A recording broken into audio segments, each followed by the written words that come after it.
We are live. We're live. Senate appropriation, we're going through bills. The budget is off on the House. Today, we're going to do H814, H952, and H739. We can get all of them done by the year earlier, 3:30. So, Councilor Carby, you want to join us?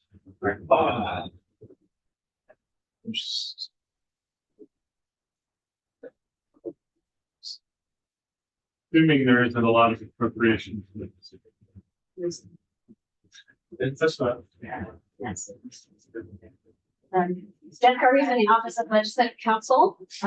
We are looking at H814.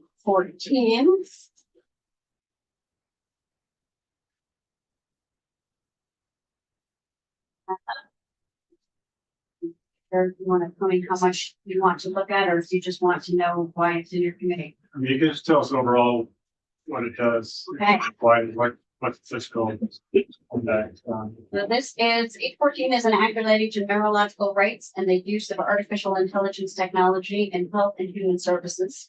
Starts out with some intent around legislative intent around artificial intelligence, and has a new chapter that really is just one section at this point on individual rights and recognizing individual rights with respect to mental and neural data privacy and technologies.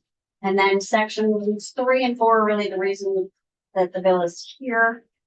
It's making section 3 makes some changes to the membership of the Artificial Intelligence Advisory Council. It adds 4 new members and makes a few changes to the appointing authorities for existing members. So there would be new members appointed, one with experience in healthcare, appointed by the Vermont Medical Society, one with experience in public education, appointed by the Vermont NEA, state treasurer or designee, and then one with a general member with relevant knowledge and expertise, appointed by the governor, in part because the governor loses his appointment here. Because part of what this is looking at in section 4 is having the council look at uses of AI in healthcare, human services, education, public finance. And so there's some language in here about public finance. So that was the rationale. Having AI, if your investment decision. I think more the use of it in managing state funds, but I don't know what the specific what specifically was in mind. But there are a number of other state officials, if you don't actually have the full list in front of you, because it's skipped over some here, but I can That's fine. show you if you want.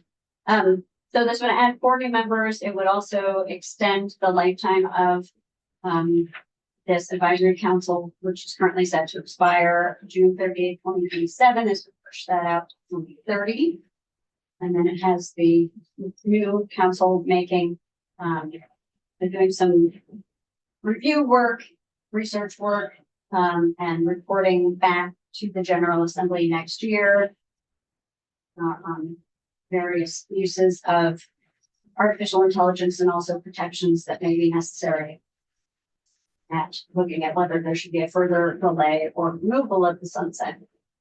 So, as I said, this is really the reason I understand that it's here is the 4 new members, although only 3 of them have the potential for per diems. One of them is the treasurer.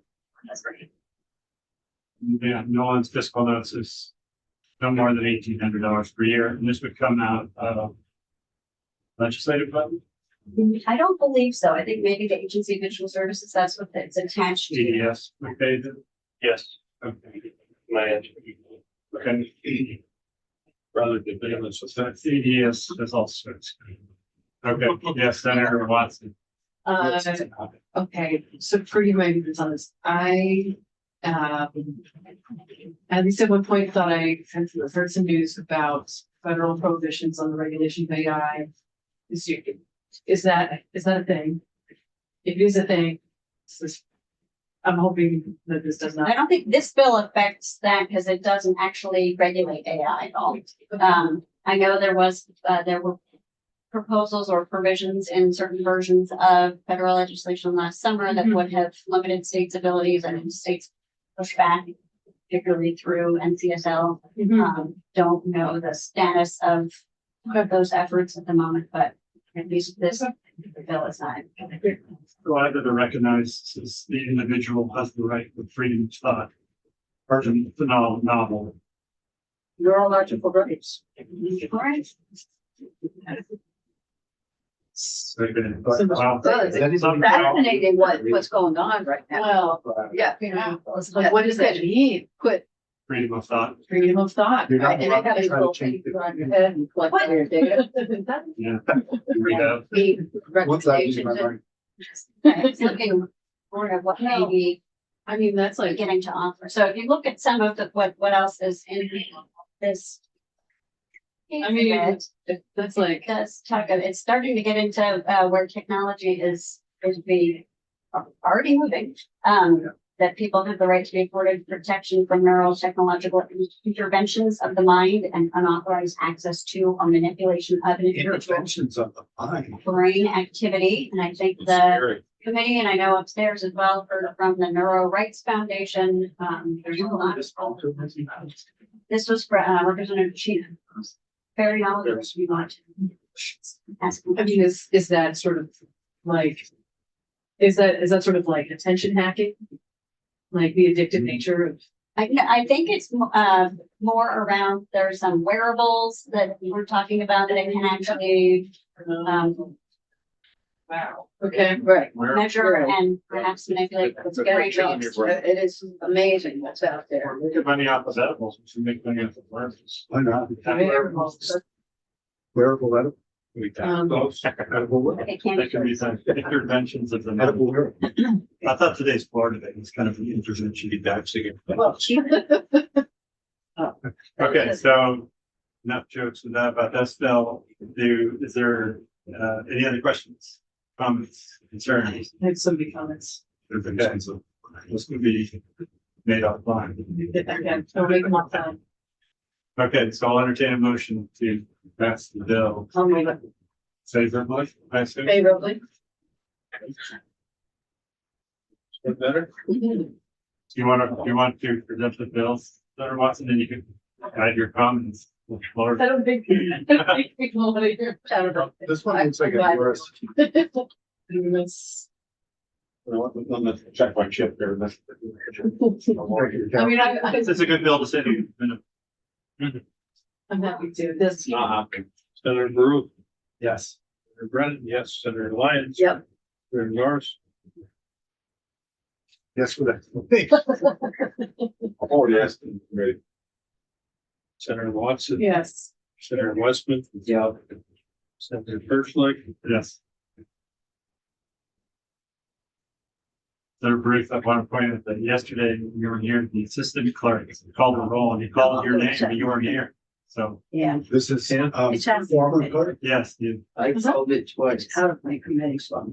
just to embarrass. You'll do- I called it. You okay with that? Because I don't want to You- mediate. I called it. If you four times. really. Oh, no.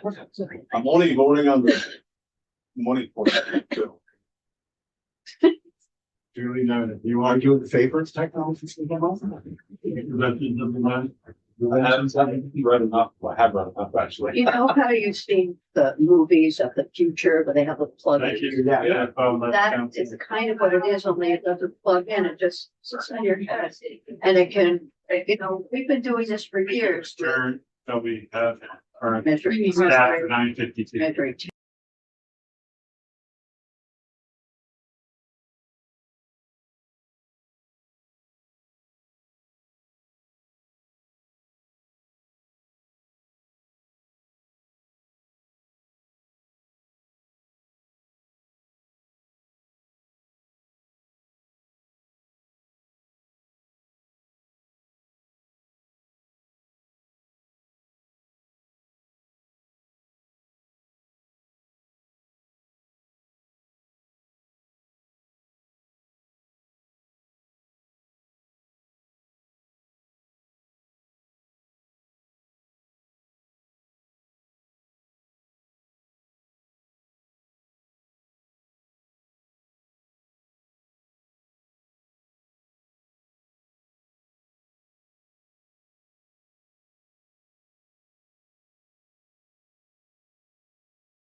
We're back off you. It's still Tuesday, April 30th. We are talking now about capital bill H952. We have our legislative council here to tell us the financial implications of this bill are. And whatever else we need to know about. And I handed out the amendment. Okay, perfect. Finding the Zoom now.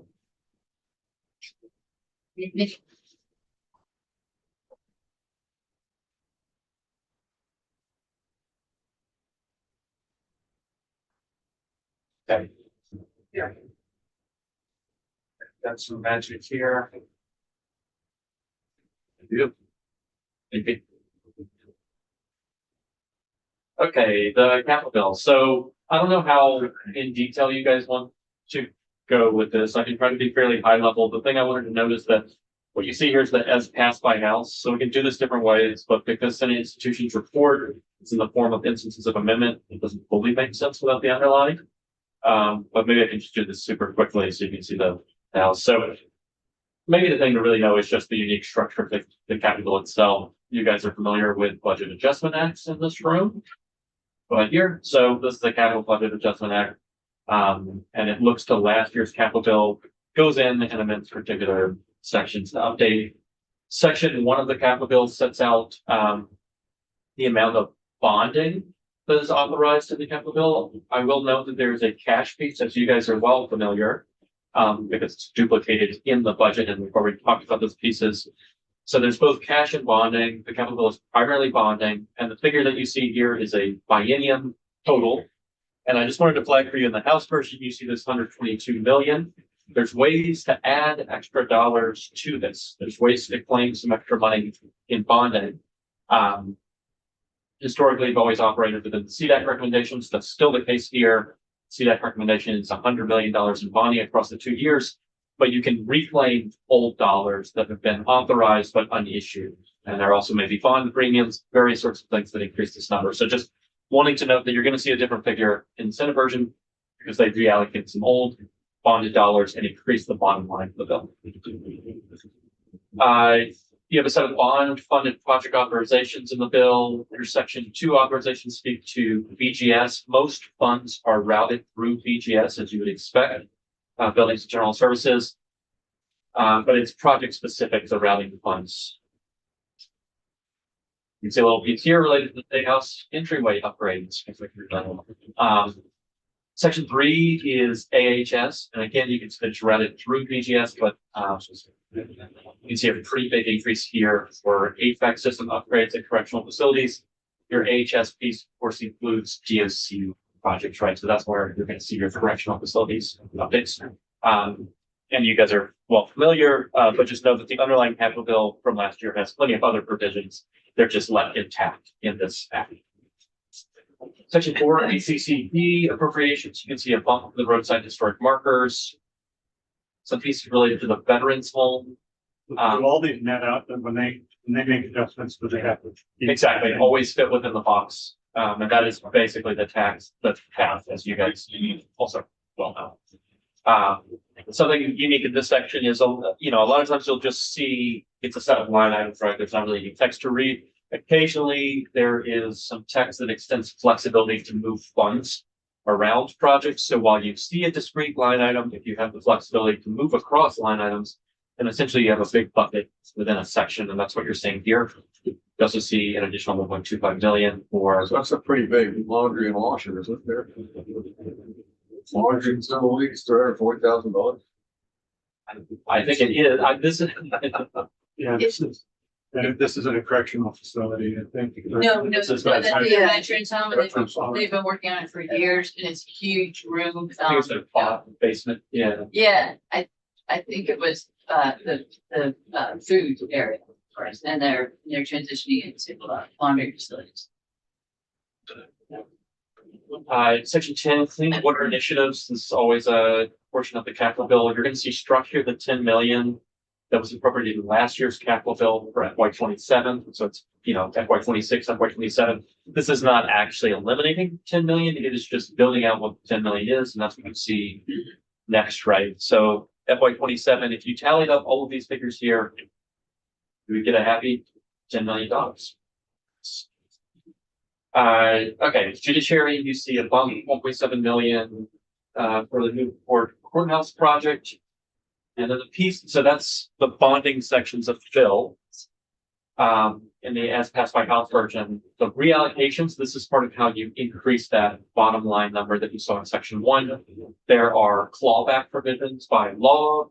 If a bonded appropriation has been out there for 3 years, you can come in and you can claim it or not.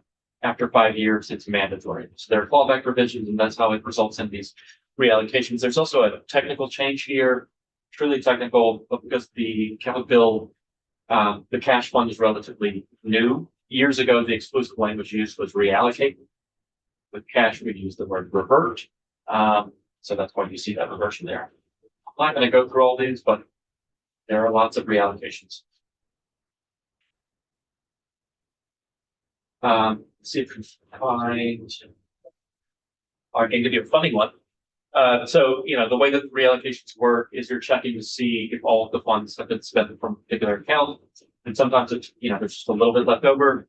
So a great example of that, 3 cents. Get 3 cents from a 2020 capital bill line item. Yes. Is it okay if I interrupt? Senator Harris. So if you could go back to page 6, the reallocation that we did as the Senate institution. I will get to that. I'm just Okay. looking at the as passed by. Okay. That I'll definitely call out. Great, thank you. Because that is, there is a single addition that the Senate Institutions Committee made to the reallocations, increasing that section 1 number, and I'll also speak to the line items that kind of resulted from that reclaiming of funds. Okay, so those are your reversions, reallocations. You see that adds $16 million, so pretty substantial. So we had bond funded project authorizations, we had reallocations that contemplated both bonds and cash, and now we're jumping to the cash funded project authorizations. Unlike the neatly organized bonded sections, which are separated by, section 2 VGS, section 3 AHS, section 6 vets, homes, all those fun things. The cash doesn't work that way. Maybe at some point in the future it will change its organization. For now, it is just a laundry list of all of the cash authorizations. It is, of course, organized by who it is routed to, and would need to have, but it's in the form of this quite lengthy list. Which is in the budget. Exactly. The pieces that were added are in the budget. That's right. Trying to find if there's any. So this is one I want to draw in the House's position, just so you can see a pretty significant difference between the Senate and House positions.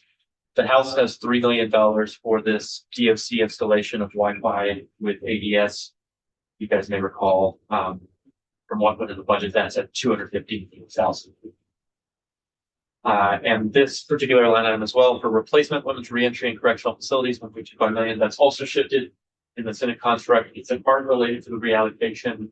The Senate's position on this, I think, and Senator Harrison will speak to this, but essentially the replacement piece is a new facility, right? The concern was, what do you do urgently to repair and maintain facilities?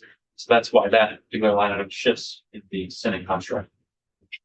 Okay, so that's bonds, reallocations, reversions, cash. There's also a policy section of the capital bill.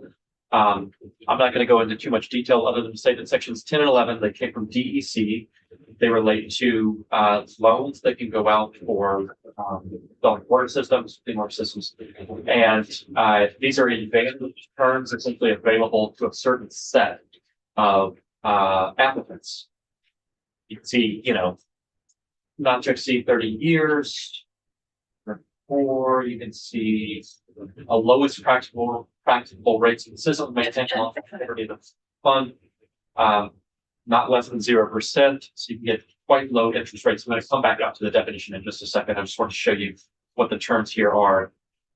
This subdivision 5 is really where DOC is proposing a tweak, and it's just expanding these even more advantaged terms. They can go up to 40 years, and you can get a negative 3% potentially interest rate, which is a grant. You're essentially being funded. So this is super advantaged. Yeah, sorry. How would a negative 3%? interest rate? Like you get the money and then they have to pay you 3% of the money? I frankly don't know the mechanics other than I think it is a way of wording in the form of extending a loan, what is effectively ending someone. And maybe Scott can speak some to this. I can speak to that and I gotta go. Okay. But, they've been doing that for years. They always use. A negative, yes, and it effectively is a grant. They don't want to, but They've they been don't want doing to. that in the water system. But they don't They're want to doing say it, they're doing it less now. Yeah. I'm not exactly sure why. that. But I've seen when they call it a refundable loan. It's different than that. Okay. It's actually a grant. Could also just call it a grant. Yeah. Then I would have to redraft this, so I don't like that. Yeah, okay. I've never seen a loan have a negative. Can't think of how you would even do that. If you could figure out how to apply that to my student loans, I would. Yeah, yeah. So, Okay, um, I'll let it go. So, actually, and to your point, this is, I said I wasn't going to go into much detail. This sentence is unreadable to me. But, because this is a longstanding program where the operators of the program know what they're doing and don't want to disrupt existing expectations, it's not tweaked. So that's also part of why you see what you see. Somebody could be making out with 3% of something, you know. So these are advantage loan terms to install these, to help get these water systems in. This is expanding coverage. So what I really want to do is the proviso here. For someone to access this, in addition to needing to be this privately owned nonprofit community type system, the applicant needs to meet income level and annual household user cost requirements defined elsewhere in Title 24. And at least 80% of the residential units served need to be continuously occupied by local residents, and at least 80% of the water is for residential use. So all those conditions have to be met for you to be kicked into this bucket. And the expansion here is to add, you don't have to meet, if you can't meet the income level and annual household user cost requirements, this is available. You would still need to meet the 80% pieces if you are an eligible mobile home park water system. Now I will scroll back up to the definition. A privately owned nonprofit community type system, and again using this mishmash of terms that no one wanted to tweak, that serves the majority of the users who reside in a nonprofit or resident of local park registered with DHCD. So this is a privately owned specific kind of water system that provides firm the numerical threshold, but that's what community type system means. It's a numerical check on how much you're serving. Privately owned one of these, and it has to serve a mobile home park of a particular ownership structure. It's either nonprofit owned or resident owned, so it's not all mobile home parks. And that mobile home park needs to be registered with DHCD. All of these conditions have to be met for you to get the kick in. The basic way to describe what this is doing, it's making available under this program the most advantaged loan terms to these kinds of mobile home parks. So it's expanding this coverage, and you can think of it as kind of going along with other efforts to increase the viability of manufactured housing. Yes. You're just wondering in that definition, is community type meant the hyphenated? That is the way that the term is used in existing statute. I hear you. Because it's yeah, it feels like it should be. Because otherwise it's suggests that there's a type system out there. I hear you.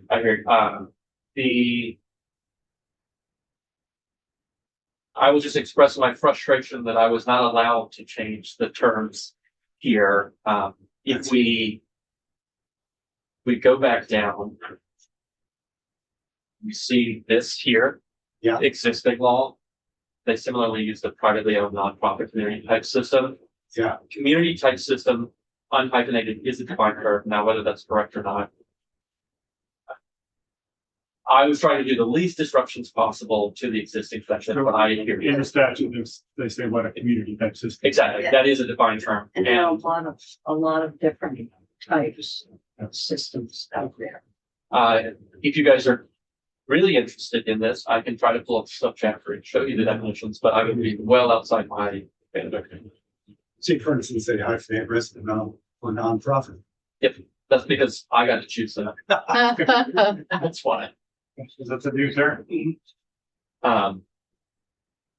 Logic is good, but not always accepted. Ain't it the truth? Yeah. So there is one other big thing I wanted to flag here in the subdivision 5. Sub C spells out that while you have that floor of -3%, maybe the floor is actually higher for most applicants. And that's what C is basically saying. If the secretary determines you qualify for a loan under this, it's got to be certified to the Vermont Economic Development Authority. I'm going to skip over the new language and just read existing law. In no instance shall the annual interest rate plus administrative fee be less than is necessary to achieve an annual household user cost equal to 1% of median household income. So that's effectively putting a floor that potentially is above the -3%, right? They're going to do this measure against how it translates into annual household user costs, and that's going to be a floor. And now I see why they did the -3%, because they had an administrative fee. So if you do a 3% of admin fee, do a -3%, it would be a 0 to that. Set somehow, yeah. The new language, what it does is it truly makes the most advantage terms available to these eligible mobile home park systems. And it exempts them from this particular requirement. It says, except as applied to an eligible mobile home park water system, the secretary shall certify an interest rate plus administrative fee, etc. So the language change, this is really making available under this subdivision 5, the best terms as I know under this program for these kinds of water systems. From the, Yep. That's their. And this came through DEC, so sometimes these policy provisions travel in the capital bill. And as we talked about in section 10, that $10 million, lots of money flows through the capital bill for these water upgrades. Section 17, page 17, section 12. State Historic Preservation Officer already has the authority to receive grants for particular purposes, these things, establishing, maintaining displays, any historic site for the Heritage Center, or restoring any historic sites. They already have that ability under existing law to receive, accept grants, gifts, donations, loans, and other things of value. This language expands, as you can see, to allow the Historic Preservation Officer to solicit these grants. There is a process required. I'm going to come back to the notwithstanding language to end on that. This requires the approval of the Secretary of Administration, right? So the process is under B. The State Historic Preservation Officer would need to make a request to the Secretary of Administration. And in that request for approval solicitation, specify the project and the fundraising goal for which they're undertaking the fundraising. You see this notwithstanding language. This is the ethics code. The ethics code prohibits soliciting it from soliciting gifts, right? So to ensure that this doesn't constitute a violation of the ethics code, you notwithstand it there. It does not broadly notwithstand the ethics code.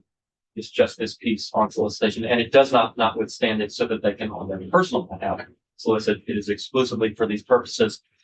I know that folks get touchy about solicitation. So my understanding is that there are a limited number of other state entities that have this ability to solicit. The discussion that happened on the House Senate, at least, was that there was a concerned slippery slope, like didn't want this extended to all kinds of officers, but felt comfortable with the State Historic Preservation Officer and this process. So How is this different than accepting any other grant? like through the legislative process.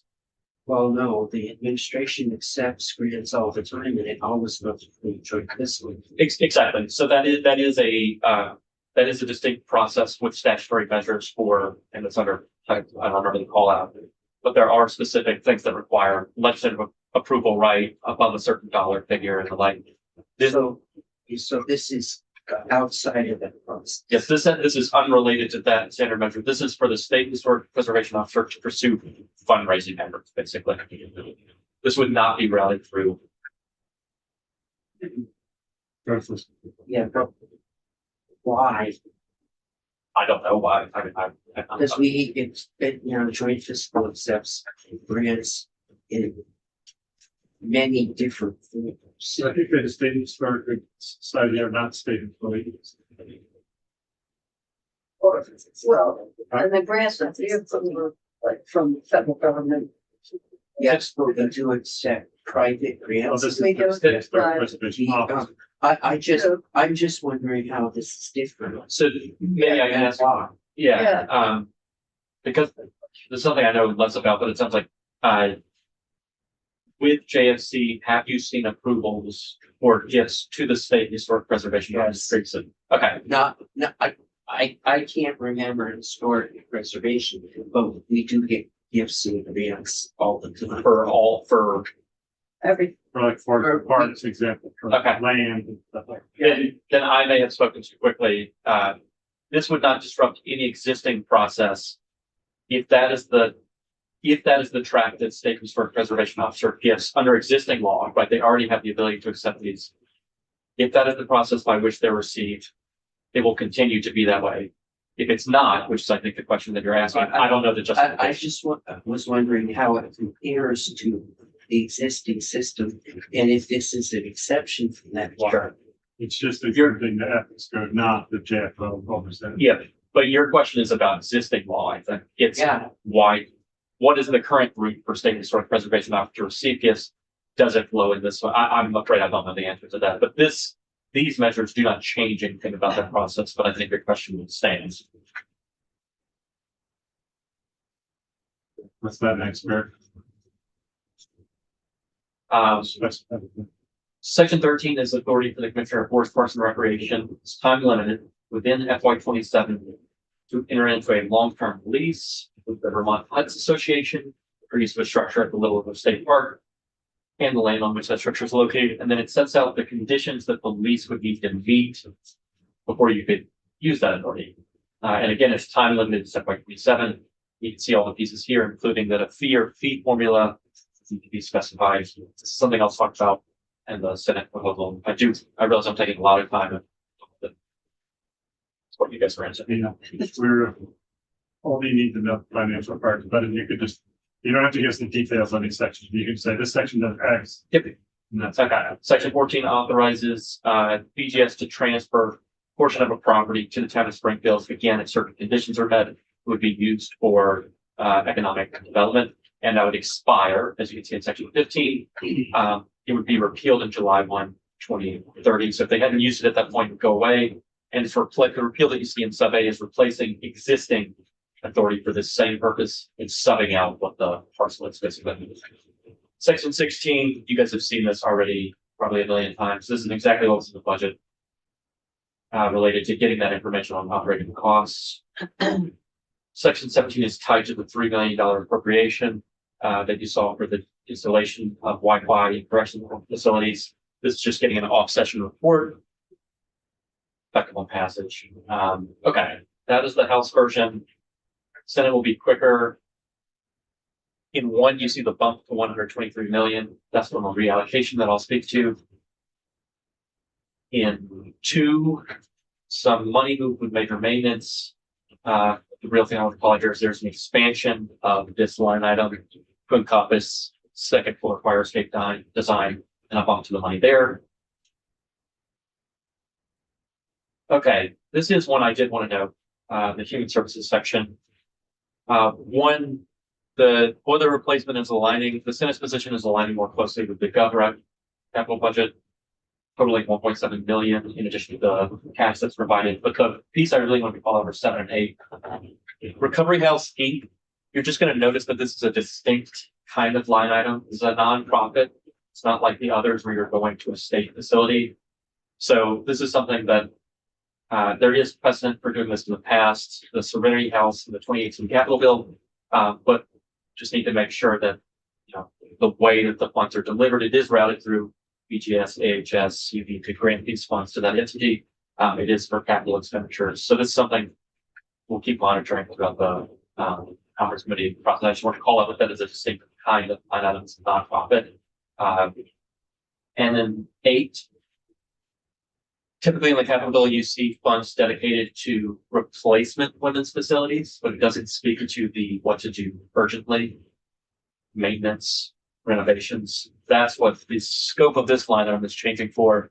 And the way that the Senate institutions found this roughly $600,000 is through the reallocation that they made of old funds that were dedicated to replacement of these facilities. And that's an item where you would have to accumulate a significant amount of cash or bonded dollars over time before you could pursue it. Grant programs, some small tweaks, increasing the 2 grant programs by 100K. Section 9, this is tied to later policy language related to stormwater utilities, but 100K appropriation to A&R for technical support to implement for municipalities to design and implement stormwater utilities. Again, this is one that would need to be monitored because you need to ensure that these are capital expenditures, right? So depending on what that technical support constitutes. Section 8, this is your reallocations and reversions. I'm just going to point you to the one change that is right here. Center institutions found this $868,000, reclaimed it from the more limited replacement and applied it to a more expansive purpose, including maintenance and renovations. Had they not clawed this money back, it would have been due for clawback next year, in which case, the way you think about it is the GovRec will include what to do with that money. If you refresh the money a year early, it allows the legislature to take, the first step on what you're going to do with those funds. So it essentially refreshes it and starts the clock again before it'll be reallocated. Right. Question. Well, I'm gonna ask a question. So sorry, going back to the stormwater utilities. Yes. It's technical assistance. But it has to be for capital, Exactly. which that seems a little tricky. I mean, I'm trying to think of, because technical assistance is like advice, support, in terms of Yep. how do you structure this? So what kind of thing are we talking about that's capital and technical assistance? So you're asking the exact right question, and my position is that this is something that will need to be thought about in conference committees. The safest answer that I can give you, when I was asked to include it, I understood the idea to be design docs, things like that we commonly do include as a kind of capital Okay. expenditure. If that is not the case, then it will need to be changed. Okay.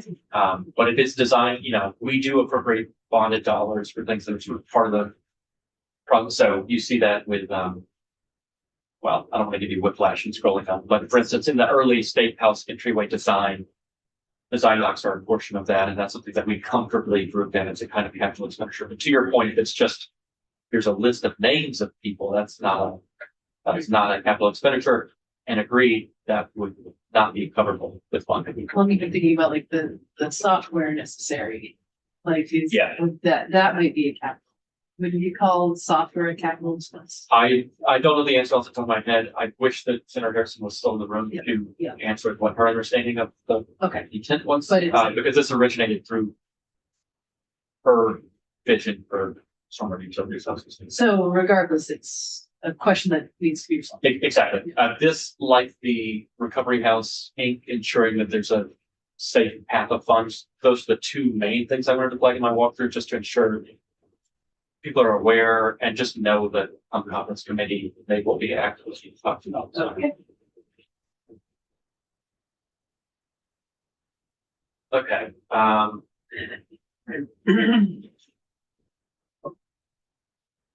Updates to the cash section. I'll call out a few of these as we go through quickly. Just different from the house, not different from Yep. what we put in the budget. Exactly. Different from the house. Steading. The GovRec had this 1 million 3-acre parcel stormwater compliance. The house had stripped out a lot of the monies for 3-acre parcel stormwater compliance.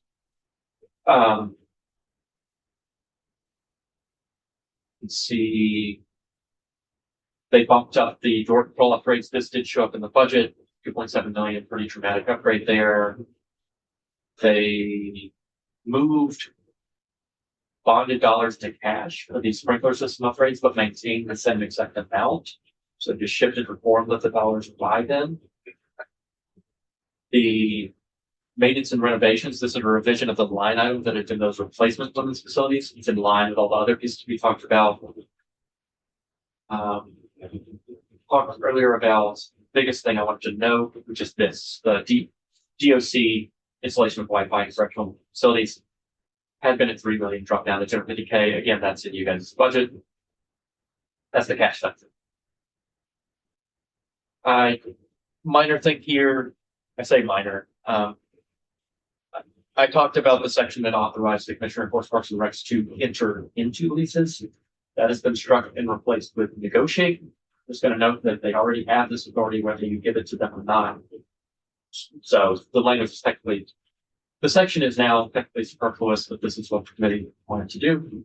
And basically the genesis of this is they wanted to ensure that they saw the terms of the lease before any authority was granted. That was the thinking.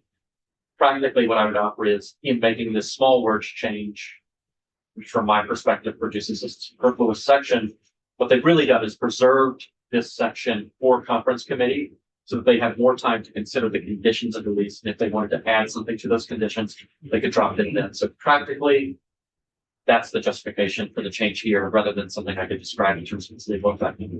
Is 110 State Street the both of this? No, it is the, It's over here, it's on the corner. It's the, where the sheriff's state security's office is, used to be HR. it's near the gas station, the. Right, yeah, it's on the corner of State and basement. I could pull it up on Google Maps. Is it the, Can I ask why that's being located?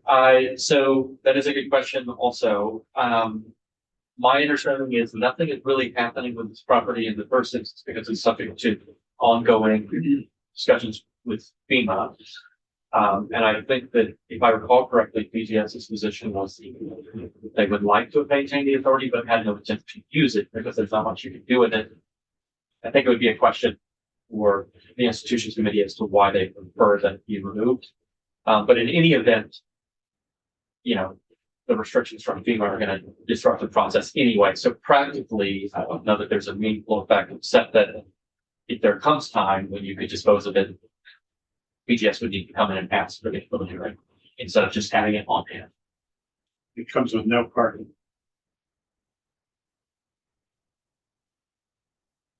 Many things in Montpelier seem to be that way. Stormwater. Stormwater utilities. So I know, that is fine. Surprise. I'm glad that you guys are prepared. We don't need to, we've heard a lot of. Okay. It's good because I also didn't draft this section, so that's great. I think this is addressing a future fear that regional stormwater utilities would somehow come to the exclusion of municipal authority, and that's what these sections do, is they preserve that municipal authority to regulate by law. But it sounds like you know better than me, something like that. Expect on passage.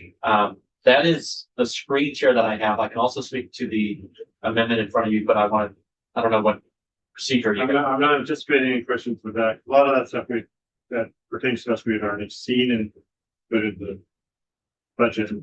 But if you want to explain this amendment. Sure. File in front. Yeah, I think you guys have it in front of you here. It's a committee that gets to decide which door we get to come in. So this is a request from the Sergeant at Arms. I put this How many together meetings did they get?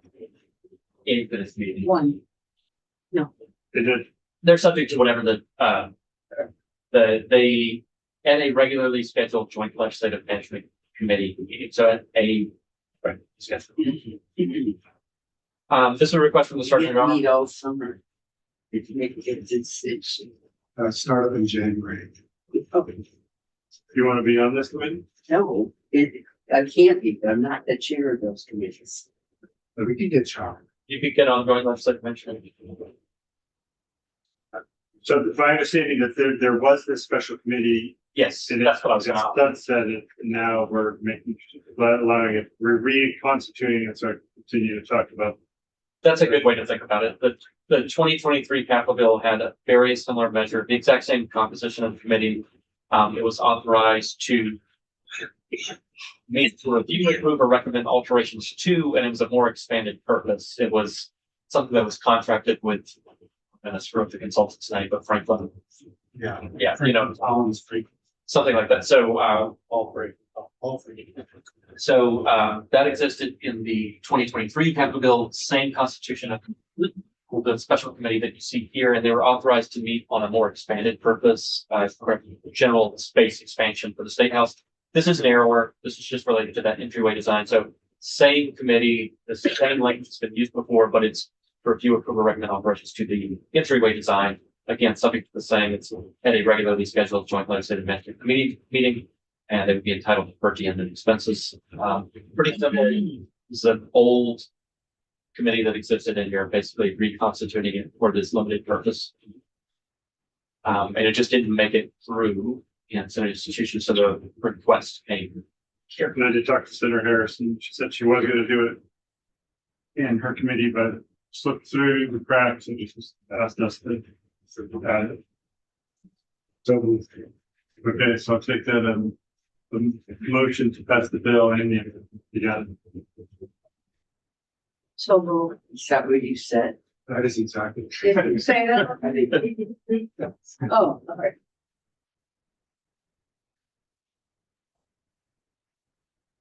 Hey, Senator Bruce, Yes. Senator Bratton, yes, Senator Lyons. Yes. Senator Norris. Yes. Senator Watson. Yes. Senator Westwood. First, Yes, Did you say that? so, yeah, Oh, you said yeah. It's. You need your wrist. terrible. Want to reporter first on this one? Excited. the capital bill. I can present it. Yeah. Okay, so see, passing that bill. Bradley will be here and we'll do Paraquat Hill. She's only here because it's introduced or was passed by the House. It had a study committee. In my understanding, there's nothing anymore. It's a bad, The bad, that's like. There's, That's what happened to me. Oh, it's pesticide. I run it all the time. Well, it should be. Drink it all the time. No, I didn't drink it. It's just for hours. So we can go and mute, where Bradley.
This came out of the ag committee. This came out, so this is, we're back up new. Center Growth. We're now doing page 739. So we have Ledge Council to give us a quick overview. We understand the Secretary sent it here because the prior version of specified house was introduced at a study committee with per diem, but that's no longer in the Senate. That is correct. That is correct. So the bill itself, oh, excuse me, Bradley Strong, also legislative council. And so this bill would prohibit the use and sale of the herbicide paraquat in the state by the end of the year 2030. And it does provide for some exceptions in orchard crops and for berries and strawberries. And the permit would also have requirements to minimize drift and things of that sort. There is a reporting requirement, so the secretary will have to report on the permits and provide information about the paraquat that's being used, the type of use where it's being used, and things of that sort. But there is no longer a study committee. Okay. Any questions? Okay, given that, I'll entertain a motion and pass it. If you have a question, you're confused. Then What is the big money portion of it? There isn't. There's, Why it came here? that's But good. it causes Parkinson's disease. It used to have a study. And good, so if we rejected the Senate committee's amendment, it would go back to the prior version that had some de minimis amount. So I heard a motion. From this. Yep. Senator Ruth, Yes. Senator Brennan, and Senator Lyon, Yes. Senator Norris, yes, Senator Watson, yes, Senator Westman, Yes. Senator Birchlight. Yes.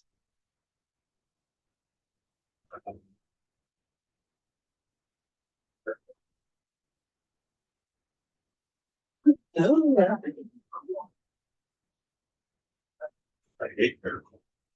Not a vegetable. I thought it was a plug. Thank you for making the trip over. You're having me. Thank you.